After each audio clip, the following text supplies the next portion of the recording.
I'm sorry. Have we started yet? Yeah, we've started. Oh, okay. Okay, ready? Yes.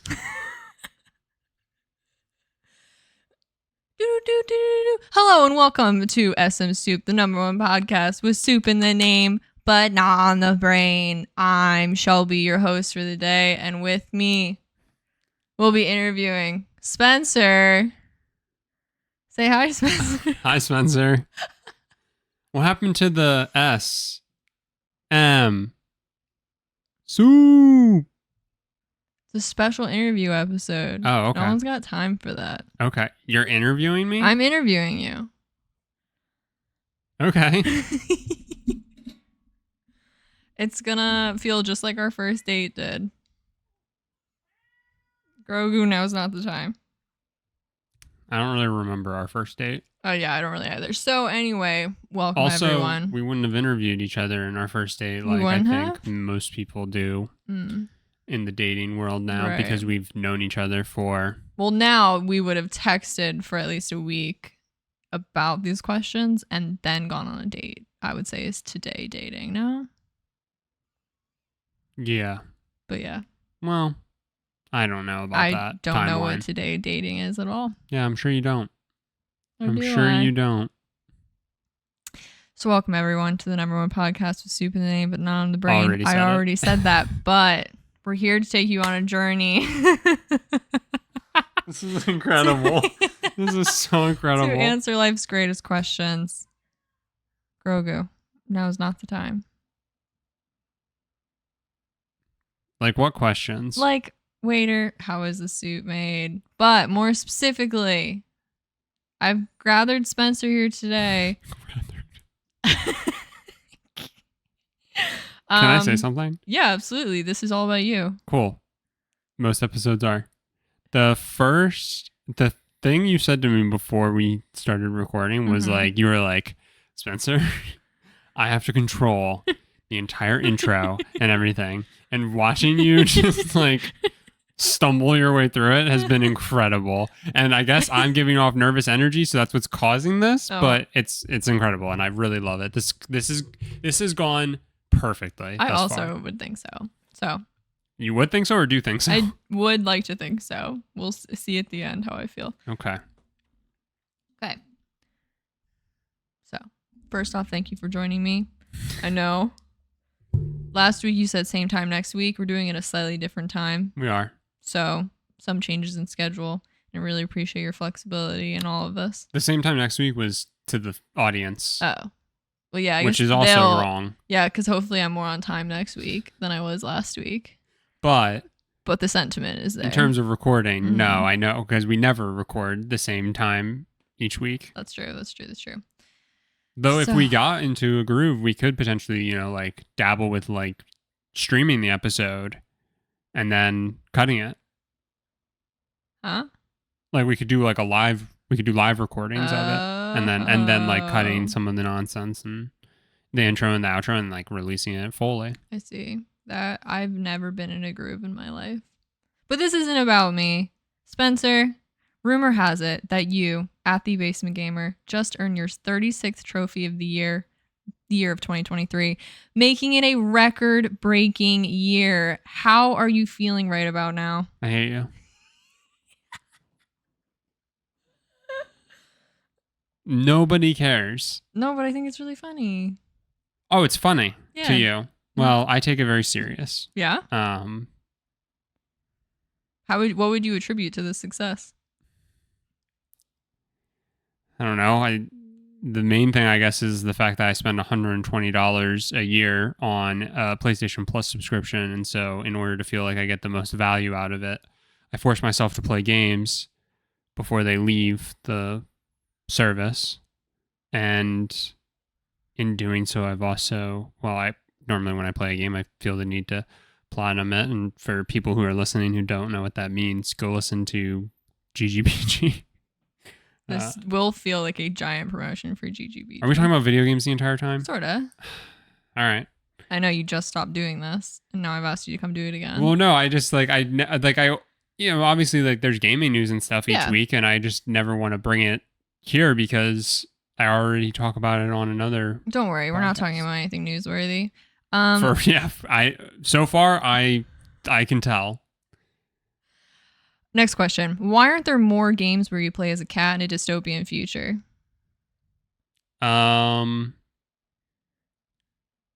It's just not I guess it's just not a niche genre enough for people.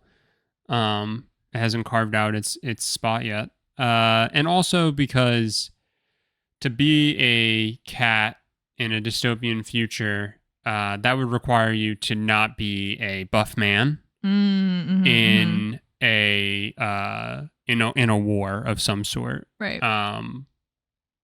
Which makes up rough guess 80% of games. Right.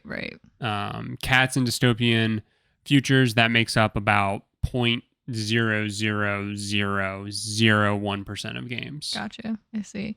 I recently saw a TikTok where someone dressed up as Momo for like a convention and no one recognized who they were. What is Momo? The robot that originally helps you. And like I wouldn't have. pats the stool. I wouldn't have understood. You wouldn't have either. recognized the character? Depending on the cosplay, I might have understood that it was a robot, and then I would have been like, oh, are you a robot from Stray? But that might be a stretch. It was a really good cosplay. I wish I would have noted the creator. Like I said, I would start doing. Again, this entire episode has been par for the course. Does a game elevate in enjoyment when you as the main character are assigned a pet or creature sidekick? And why is the answer yes? And why is it why you specifically love Fable 2? Let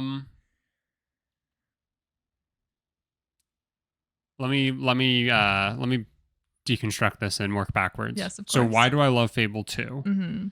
I love Fable 2 because you played it and it has led to you trying to play more video games. Something that for a while now I've thought would be a great thing for you because you're constantly a ball of stress, and there's just, in my opinion, no better way to de-stress than by playing video games. But obviously different strokes for different folks. But I do love how much enjoyment you got out of the game. I watched you pretty much, I think, watched you play it from start to finish. And it was awesome. What was the other part of the question? Why is a game elevated? Does a game where you get an animal sidekick elevate the experience of a game? And why is the answer yes? And then what was it? And why specifically does that make you love Fable 2? Okay. Because the dog sidekick. Right. Is a game automatically? Yeah, I mean, I don't think having a pet sidekick ever is a negative. And normally you can give a pass to an AI controlled animal that, tries to help you or whatever, more so than you can give a pass to a human character that is AI controlled that acts like an idiot and gets seen by, robots and stuff like that. Fallout 4, you have a dog sidekick. I can't remember if it's like always with you or if it's like one of those things where think of like Skyrim where you're like Feindal, come along. Yeah. I can't remember if it's like that or if it's always automatically with you, and then you can also have like other people with you. But the dog in Fallout, I remember, was pretty good. It is funny because I think there's starting to become not that we're over it, but like animated movies, there's always an animal sidekick. Yeah. I say animal and very vague, creature or something, whatever. And I feel like it's definitely overdone. It's definitely overdone, but I'm here and I'm like, but I could take more video games with that. Yeah. I want books with that. Okay. Don't know how that would work. I mean, but I want it. What do you mean? You don't know how it would work? It's just like different to like write about it versus just like you just see an animal there. You don't have to like explain that an animal's right there constantly. I guess. Yeah. That's what I mean. Do you know what the first video game you ever played was? The first video game I ever played? Mm-hmm. Or what would you say or estimate or generally speaking? Obviously, I'm sure like you've picked up a controller of something random, but best guess is the first console I really remember playing and I'm assuming it was the first console I played, was the PS1. And my best guess for a game on there that I played would be Crash or Spyro. But I did have a Winnie the Pooh Tigger's Grand Adventure or something like that game. No way. And I also had a Scooby-Doo game that I definitely have memories of playing. Those are also PS1? Those were both PS1. The Scooby-Doo game I definitely remember playing. And I don't have memory of playing Tigger, which would lead me to believe it might have been the first. Right. And it's just so far back and locked away that, like, I can't quite remember. So that's probably the right answer. But it also could have been something. My family did have an NES, so it could have been something on there, but that seems unlikely. Yeah. I hear you. Next question. When are you going to buy me a PS5? So the PS5 Slim is probably going to be either announced or released tail end of this year. So depending on what the actual upgrades of it are, if any, maybe then, or maybe it would be that, which is to say that I would buy myself the upgraded PS5 and I would give me you the hand-me-down. Yeah. If it comes out and it doesn't have anything remarkable about it, then I would also imagine a price cut would happen to previous PS5. So buy one of those, and I'd be sure to buy one with a disc drive this time, just in case. Fair. And that way we can buy PS5 discs because we can put both of our accounts on both the PS5s, and if one of us wants to play one thing and it specifically needs to be the disc, then that person can go to the disc drive one. Or they could do a cool thing where they do a detachable disc drive or whatever. Yeah. And that would also solve some problems, especially if this PS5 Slim or whatever they're going to end up calling it, if it doesn't have a disc drive in it. Right. But it's the only option, whereas the first iteration of the PS5 had both options. Right. So chances are tail end of this year, early next year. Whoa. Hold you to that. Okay.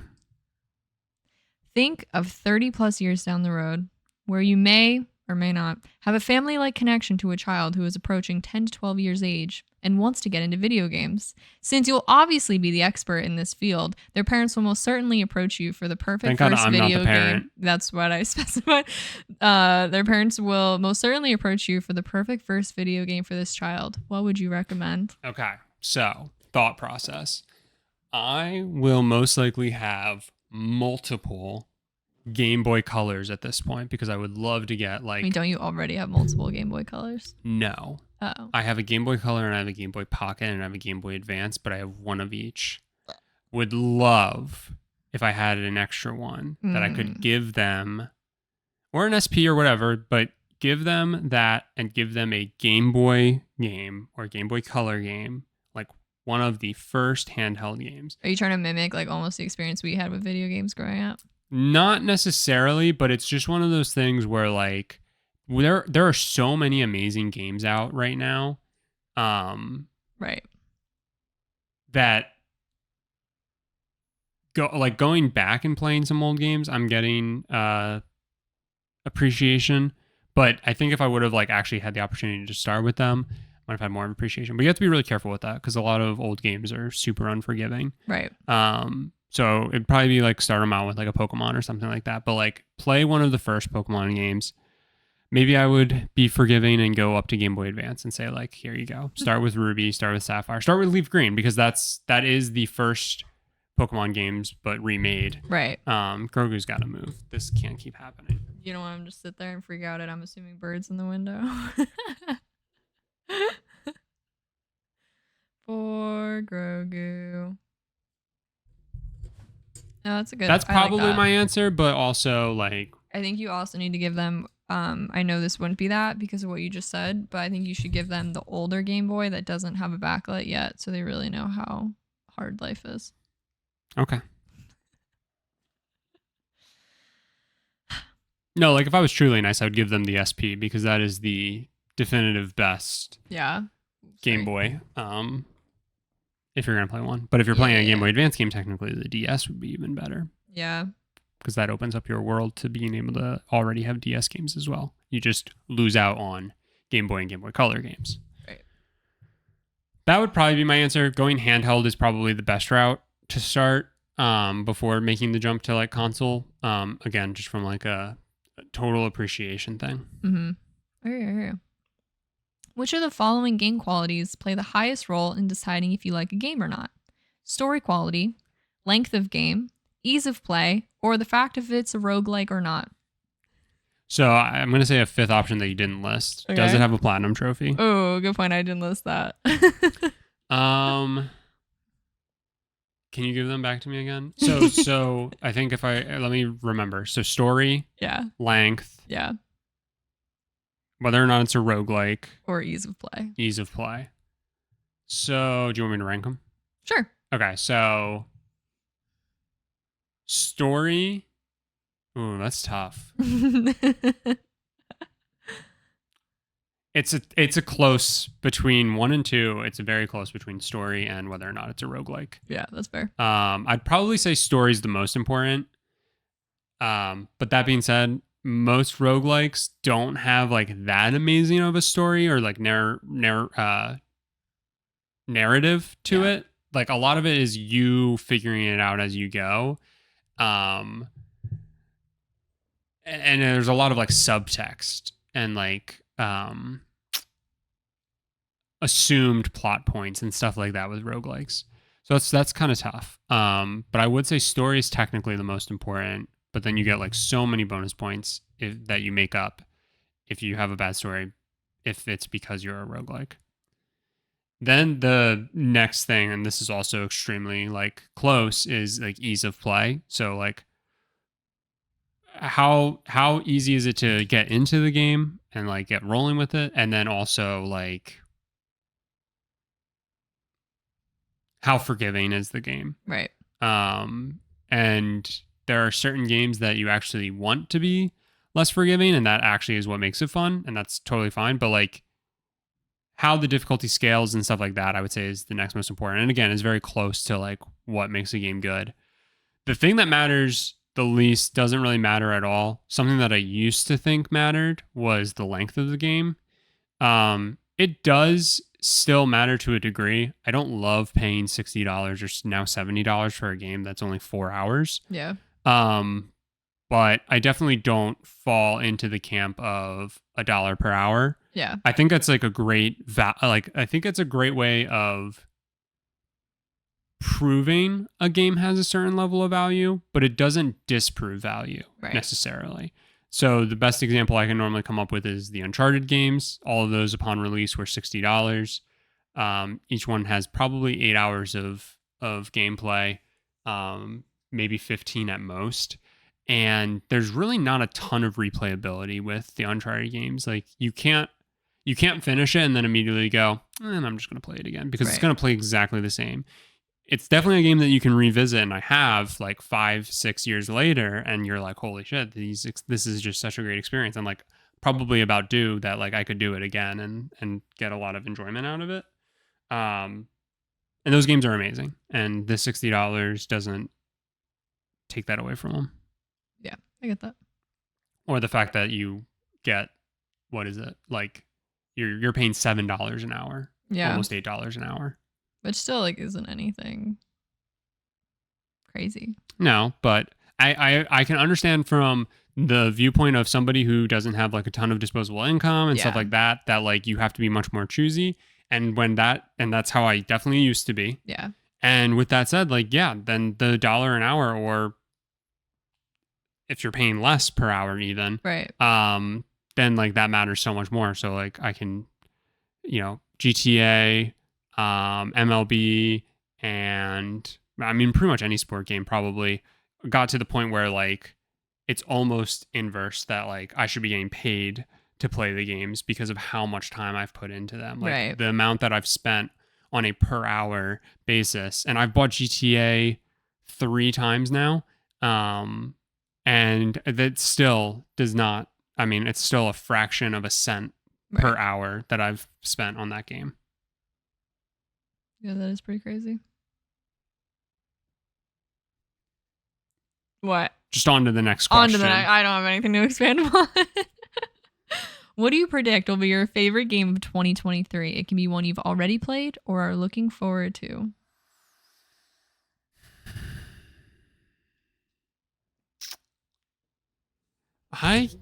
This is what like sucks is because I've played so many games that like Yeah, I that's can't fair. remember what games I've actually played this year.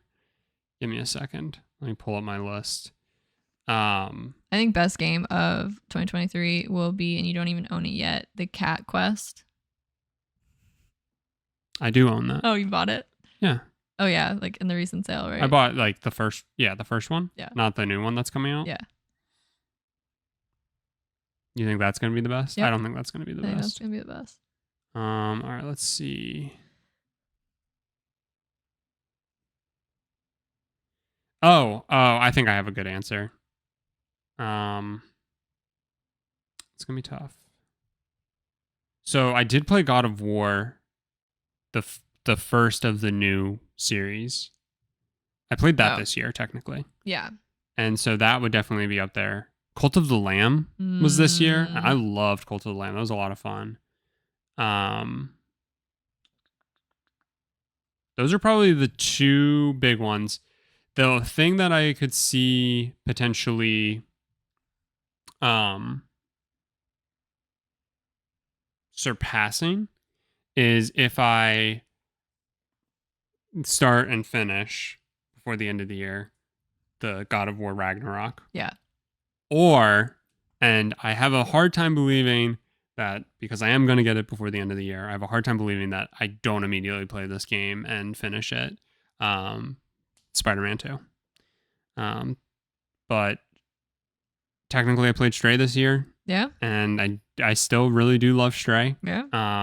So that's definitely up there, but played it before. And so I would say the edge goes to right now, probably God of War. Cult of the Lamb was a blast though. I really did enjoy that.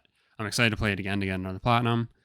But yeah, Ragnarok or Spider-Man 2 are probably the ones that are going to end up being my favorite. Yeah.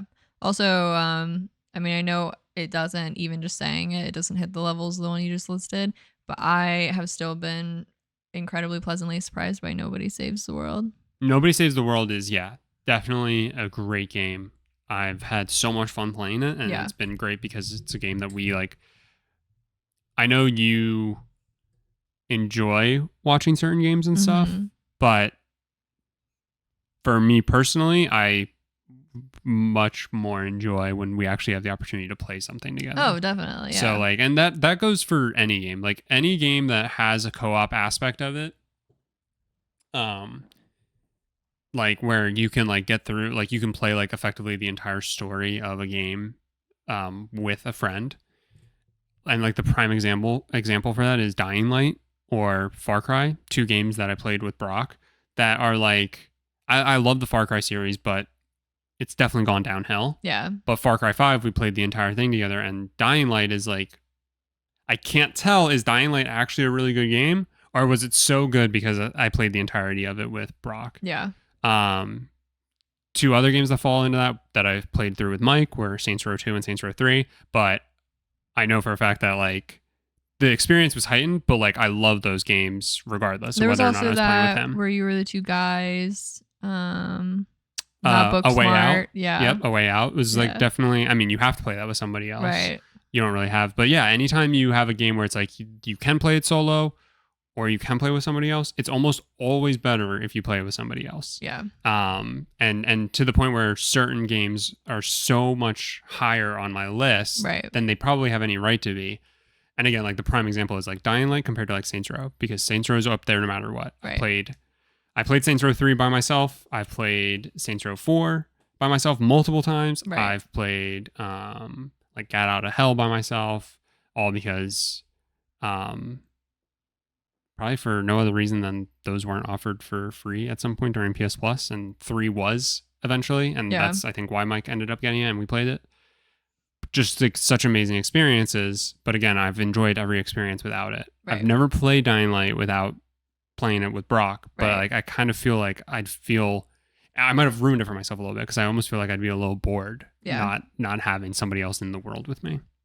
I get that. Big fan of co-op games. Yeah, and then I mean, when I like watching video games, I like the huge story ones, mm-hmm. like God of War, like games I know I will never pick up and play because they're just too big for my attention span. Yeah. But no, I love co-op games. I mean, I really enjoyed like some of the RPG games. The main one being Skyrim. Yeah. But like the playthrough of Skyrim was just like so much better because like we only played it like together. Like I didn't like go off and like play on my own. Oh, I did some of the grinding stuff like that, but to get us crazy. to a certain point. So that way, the next time we were together and we knew we were gonna want to like play through some more, like we could get right back into story stuff, and you didn't have to just sit there and watch me like kill spiders or something. Yeah. But like even that experience, like I think about that and I'm like, it's definitely way better. And like, yeah, mostly because like I was your puppet and like I was playing the game and you were calling the shots, and like that was a blast.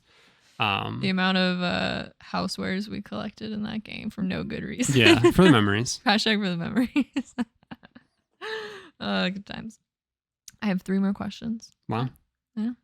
I did skip some that didn't feel like as funny as I felt when I had written them. No, let's hear them. No, they're just not even like funny or entertaining, and they won't really get probably any good answer out of them. So.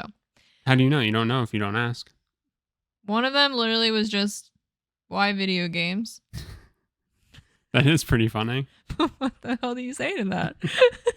I don't know, but that should have been your first question because that's really funny. It should have been my first, but my first one was just so leading that like, why video games? Yeah, why video games? That's funny. I just like, I don't know. It felt like, and yeah, I didn't want to destroy our momentum. You won't really get an answer, but you'll get a laugh, and then you can just move on. Have some confidence. I'm sorry. I've had too much confidence, or else I wouldn't have done this to begin with. Question. During the COVID-19 pandemic, gaming was at an all-time high. Mm-hmm. Specifically, and this might be wrong, but like cozy gaming aesthetic, I would say as a whole, is what like blew up. Feel free to tell me I'm wrong. No, you're not wrong. I think people remember it as that because Animal Crossing released right when quarantine happened. Yeah. And a lot of people were playing Animal Crossing. Yeah. I would say more than cozy, I would say casual. Oh, that's a good point. Gaming really blew up because you had a lot of people who weren't big into video games jumping on the video game train. And a prime example of a game that's perfect for literally anybody is Animal Crossing. Right. A game that released on the same day as Animal Crossing, Doom, not for everybody. No. Great game in its own right, but not a cozy game. Right. Not casual game, right? Really, but yeah, okay. Sorry, go ahead. No, you're good. So that was clearly a trend during like lockdown. It was a huge thing to do. You couldn't get a Switch anywhere, right? Mm-hmm. It now seems that reading has taken over as the popular trendy activity. Okay. Gaming's not dead. That's not what I'm trying to say. Yeah. But in terms of pop culture, it now seems like reading has had this insane spike. And this doesn't really have an answer. But would you say there's a correlation? Is it just trends in storytelling? I think it's just trends in general. Yeah. But sorry, did you have another example? So I think it's just trends in general. But with that said, so video games were great during the pandemic because you could play games together with people. So it was not only was it a way of entertainment, it was a way of social interaction for a lot of people. Now that you may have that void filled again for a lot of people, they can now turn back to like, rather than sitting and playing video games because people will see that as like a waste, or maybe they're not good at video games, so they're really like kept because they never played video games until it was like they had to, effectively. They now can shift their focus back to like, I got my social interaction for the day, now I can read. Yeah. But with that said, like when The Last of Us show came out, people were either ironically or unironically, one or the other, those are the two ways you go through life, were saying that like gamers, why didn't you let us know that you have all these great Yeah, stories? And that it's was just kind of like, dumb. fuck Yes, you, that was a very because dumb you comment. are probably somebody who looks down at the idea of somebody sitting and playing video games for 6 hours, but you'll sit and read for 6 hours. Right. And you're like, neither one of us is better than the other. Right. Like, we both just wasted 6 hours of Right. our lives doing nothing productive. Right. So I think people who love reading realistically should love video games. It's interactive reading. Right. I mean, like, really, that's what it is. And like, people who love cinema should love video games because it's an interactive movie in a lot of ways. Right. And it's there's so many great stories within it, and they're within a confined amount of time. You don't have a story being told in only 3 hours.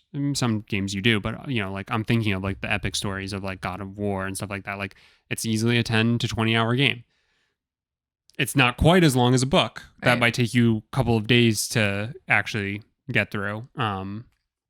Though I guess if you put in the same amount of time into a video game as you do a book, you probably do them in about the same amount of like true reading time or true playing time. Yeah. But yeah, like it's just another form of entertainment. Yeah. I don't know why it really has a stigma around it. I also don't understand, but I just find it interesting that, and I mean, it obviously could heavily also just be the circles I'm in because I'm also getting back into reading. So of course, like everything I look at, it's like reading again, reading again. Again, I think the main thing is probably the social aspect. Oh, absolutely. So like, you no longer are dependent on, and again, like, you had so many people who got a Switch and it was the first time they had ever had a console in their Right. life, except for the Wii that they had as a family, Right. like growing up.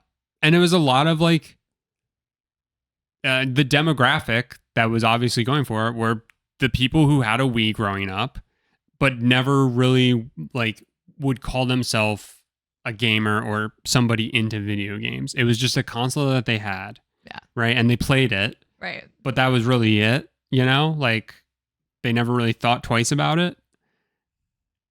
And then like, it was a lot of millennials and stuff like that. And Right. like, they didn't have any social interaction. And so, oh my God, people are playing Animal Crossing. I'm going to buy this thing called the Nintendo Switch. Nintendo, that rings a bell.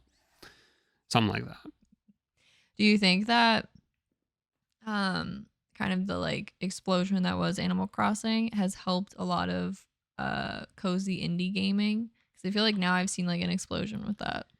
I think Animal Crossing, I think anytime a game like that happens, it's actually somewhat of a bad thing because then you get inundated with those types of games. No, because I feel like I'm seeing them everywhere. Yeah. And you have Harvest Moon. Right. You have Story of Seasons, which are the whole thing that Brock always talks about, how like the name Harvest Moon is owned by a certain company, but the people who made Harvest Moon as good as it was are the people who now make the Story of Seasons games, regardless. So like, you have games like that.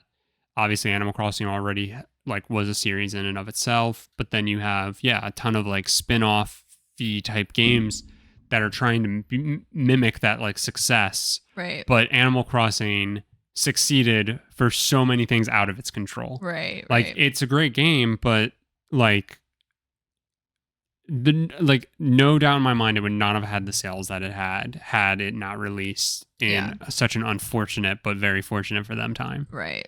But it's the same thing we see with like samurais. Mike and I talk about it all the time, where this like samurai or like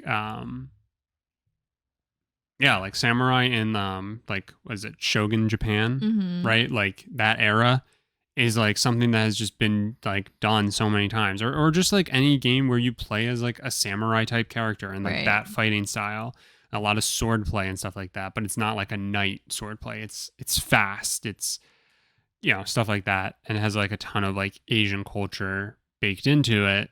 It's just something that's been done so many times. And then finally we got like a really good and inspiring attempt at it with Ghost of Tsushima, which was made by like probably a ton of like white American dudes. And like so many people are like, this is like the greatest samurai experience that anybody's done because it's so faithful to like the art of being a samurai and stuff like that.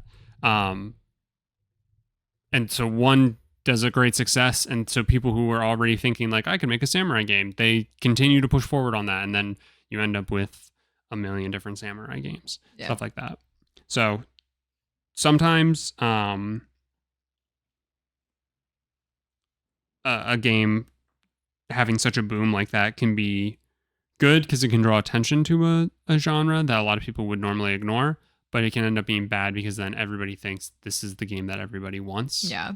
And like cozy games like that are super safe, you know, because they're, you know, it's casual. Like you can put 2 hours into it and then not touch it for however long, and you can come back to it and you know exactly what you're doing. Right. Whereas there are plenty of games where it's super confusing because every button binding is different, and R2 is how you accelerate the gas, but in a different game, it's X. And just how it is. My biggest dilemma. Yeah. That's my biggest dilemma. I commit to playing a game and I finish it, and then I'm like, okay, time to move on to a different game, and every control that could possibly match up doesn't. Yeah. 100%. Speaking of big gaming series, in the infamous book series, turn video game, turn TV show, The Witcher, why do you believe our cat Grogu would make a perfect Siri? And there is a correct answer. Because every Witcher has cat eyes. Oh, that's a good one. I put because our cat also has the capabilities to rip apart our world when he screams. Okay. Yeah, he's something. He's something. And final question, arguably either could be the least important or the most important. Would you like to end this interview and go play Minecraft Dungeons?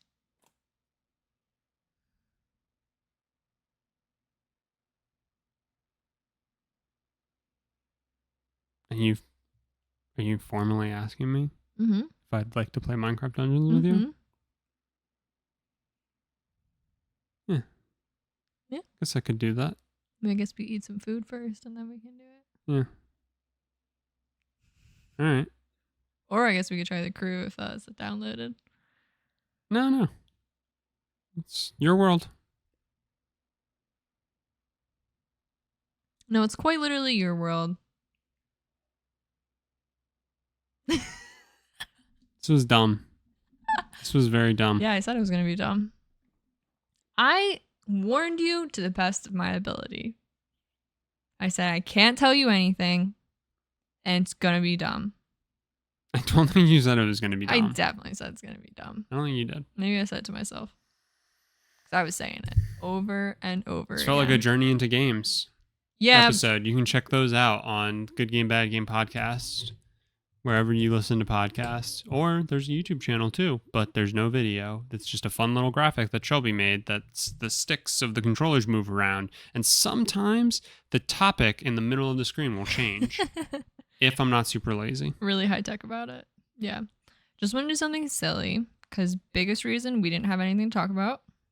I have an idea. Okay. For moving forward before we end. This could have ended like 3 minutes ago, and I'm so happy it didn't because I just remembered something. Okay. What if? Yeah. So right now is a big moment in cinema. Okay. We're recording this before, but by the time this episode comes out, Barbie and Oppenheimer released, and Mission Impossible is like a week out. What if, to celebrate, probably our favorite dumb franchise, Mission Impossible. Oh, yeah. Right? Like, oh, yeah. Kind of dumb because at this point, you're making 7 of them. You're guaranteed an 8th. But also, they fucking rock. Yeah. Like, they're definitely better than Fast and Furious. And that has, like, such a fan base. I can't even technically say anything because I haven't seen Fast and Furious. And I haven't agree either. With you. I haven't either. But they're definitely better than Fast and Furious. But you know people who love Fast and Furious say they're dumb movies. Right.